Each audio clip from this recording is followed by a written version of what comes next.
Halloween pumpkins edible? When people visit their local family-owned pumpkin patch around Halloween, they aren't usually looking for dinner. The majority of the nearly 2 billion pounds of pumpkins cultivated in the United States each year are carved up instead of eaten, making the squash a unique part of the agriculture industry. For people who prefer seasonal recipes to Halloween decorations, that may raise a few questions. Are the pumpkins sold for jack-o'-lanterns different from pumpkins sold as food? And are Halloween pumpkins any good to eat? The pumpkins available at farms and outside supermarkets during October are what most people know, but that's just one type of pumpkin. Howden pumpkins are the most common decorative pumpkin variety. They've been bred specifically for carving into jack-o'-lanterns, with a symmetrical round shape, deep orange color, and sturdy stem that acts as a handle.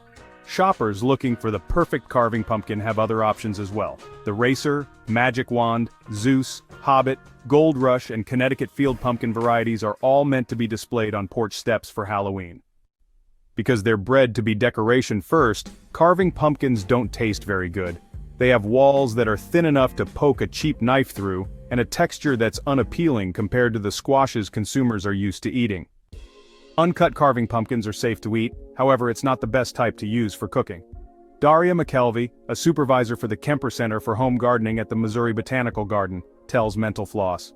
Carving pumpkins are grown for their large size, not the flavor. Their flesh can be bland and the fibers are very stringy. To get the best tasting pumpkins possible this autumn, you're better off avoiding the seasonal supermarket displays. Many pumpkin varieties are bred especially for cooking and eating. These include Sugar Pie, Kabocha, Jack B. Little, Ghost Rider, Hubbard, Jarradale, Baby Pam, and Cinderella pumpkins. You can shop for these varieties by name at local farms or in the produce section of your grocery store. They should be easy to tell apart from the carving pumpkins available for Halloween. Unlike decorative pumpkins, cooking pumpkins are small and dense. This is part of the reason they taste better. McKelvey says, cooking pumpkins are smaller, sweeter, have a thicker rind, meatier, and have less fibers, making them easier to cook with, but not so good for carving.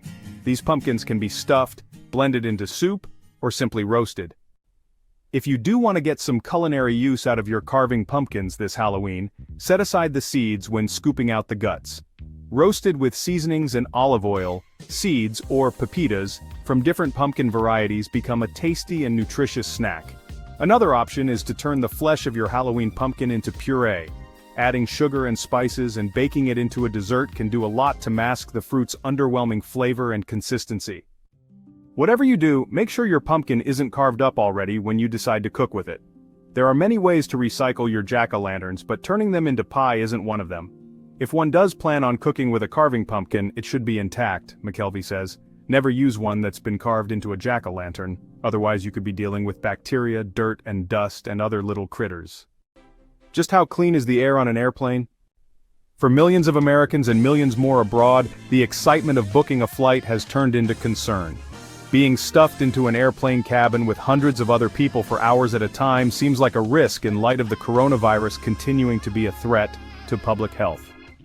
According to experts, plane travel is indeed a risk, and much of that risk has to do with social proximity. But the air itself might be cleaner than you think. In a piece for Condé Nast Traveler, author William J. McGee writes that many airplanes have highly effective air cleaning systems that use high-efficiency particulate air, or HEPA, filtration, to remove 99.97% of airborne contaminants, including viruses. But not all. Some regional airlines may not have HEPA devices. The clean air is pumped in through the ceiling and leaves below the window seats. The air is roughly 60% fresh and 40% filtered and recirculated constantly. Would this impact how coronavirus or other germs may spread? Theoretically, yes. But the Centers for Disease Control and Prevention, or CDC, and other health organizations caution that no air filtration system can make up for being seated within a few feet of an infected person. It's entirely possible that their germs will make their way to you before the circulating air removes them. And filtration isn't a factor when travelers are standing near each other in line to board the aircraft. Viruses aren't the only air quality concern on board a plane.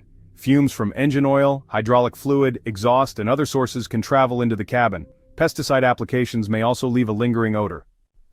The bottom line, if you have to be stuck in an enclosed space with several strangers, an airplane cabin might be the safest way to go about it.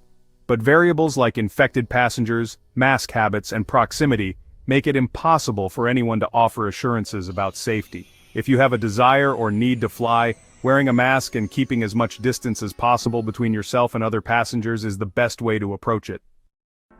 What makes bread dough rise? Thanks to the bread baking craze spurred by stay-at-home orders this spring, yeast is a hot commodity. Home bakers may know they need yeast to make their bread dough rise, but they may not realize how yeast works. If you're squeamish, be warned. The dirty details of your bread recipe may not be something you want to read while eating. Yeast is a single-celled organism, and it's an essential part of many foods and drinks, including baked goods and beer.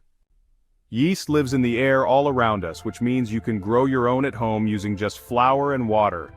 Yeast that's cultivated this way is called starter, and it's used to make sourdough bread. If you don't have a week to collect yeast from the environment, you can purchase the instant yeast or active dry yeast that comes in a packet. This yeast is dormant and can be activated by adding it to warm water. Yeast alone isn't enough to make bread dough rise, though. To work its magic, it needs two additional ingredients: sugar and time. Yeast cells eat sugar, which is present in flour in the forms of sucrose, fructose, glucose, and maltose. As the microorganisms consume these sugars, they release carbon dioxide gas and ethyl alcohol through a process called fermentation. This is also why adding table sugar or honey to a bowl of yeast and warm water can help activate yeast that's slow to wake up.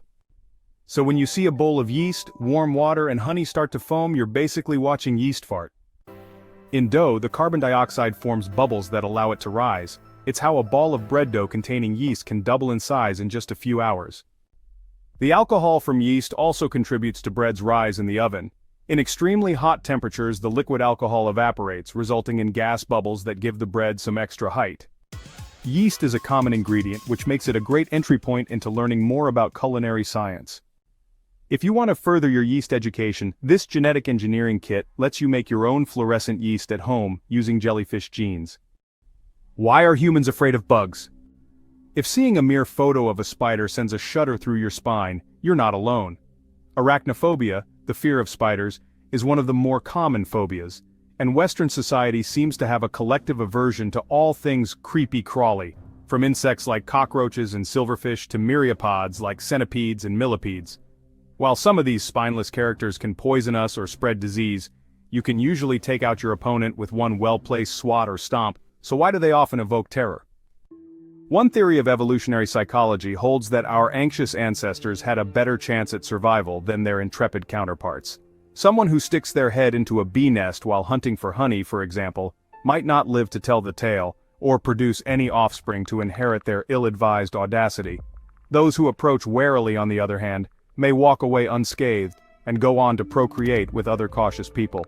Over millions of years, humans may have evolved a predisposition for anxiety towards bees, spiders, and other threatening organisms that we colloquially refer to as bugs. Scientifically speaking, true bugs are species of insects in the order Hemiptera.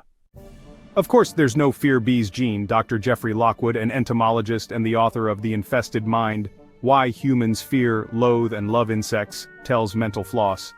But there is evidence that we are particularly prone to associate certain stimuli with danger in the form of prepared learning, not unlike how we readily learn language. What bugs lack in size they make up for with other qualities that, as Lockwood puts it, push plenty of our fear and disgust buttons.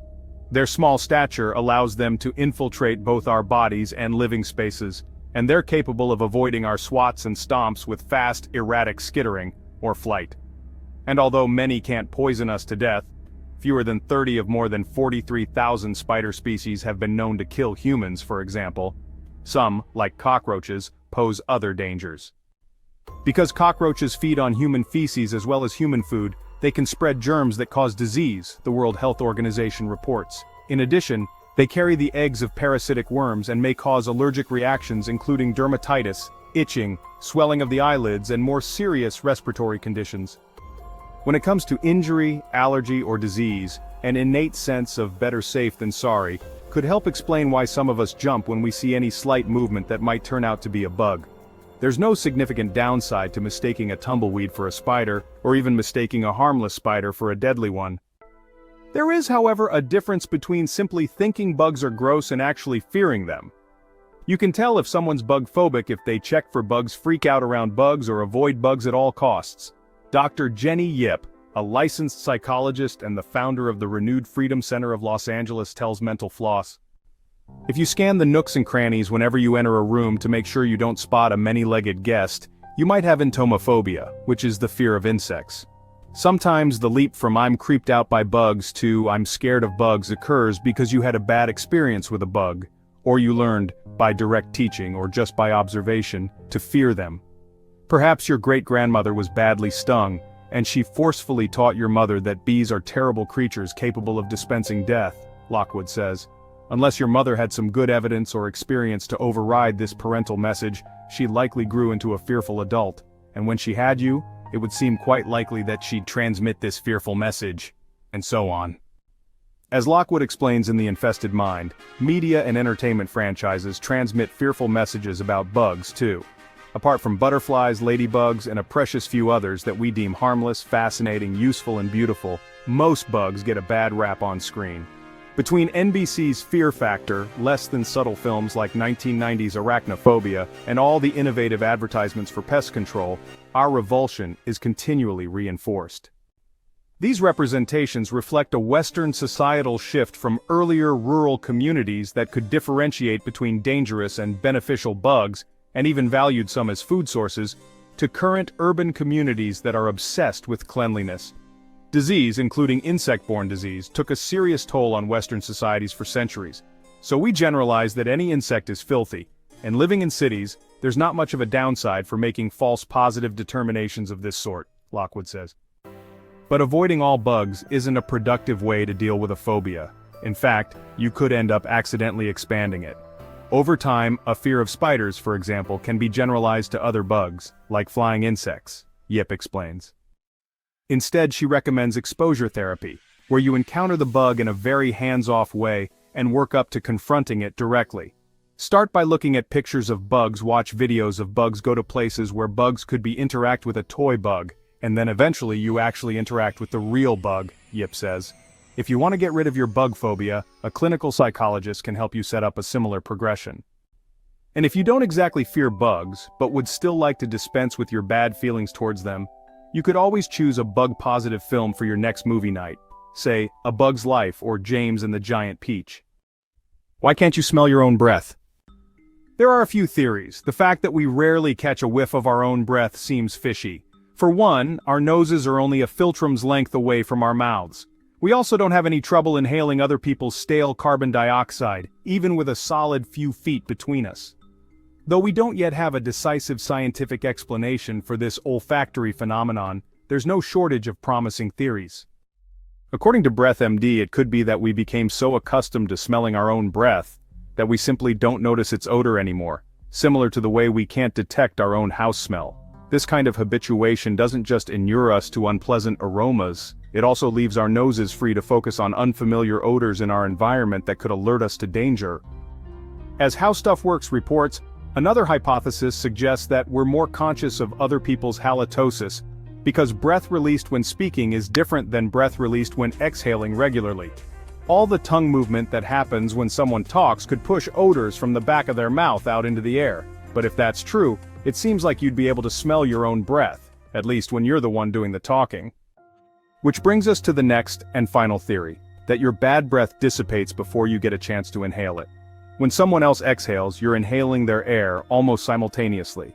When you exhale, on the other hand, you have to wait until you've reached the very end of your expiration before breathing back in again. By that time, the malodorous particles may have already dispersed. Even if you're blissfully unaware of how your own breath smells, it could be a little nose-wrinkling for others.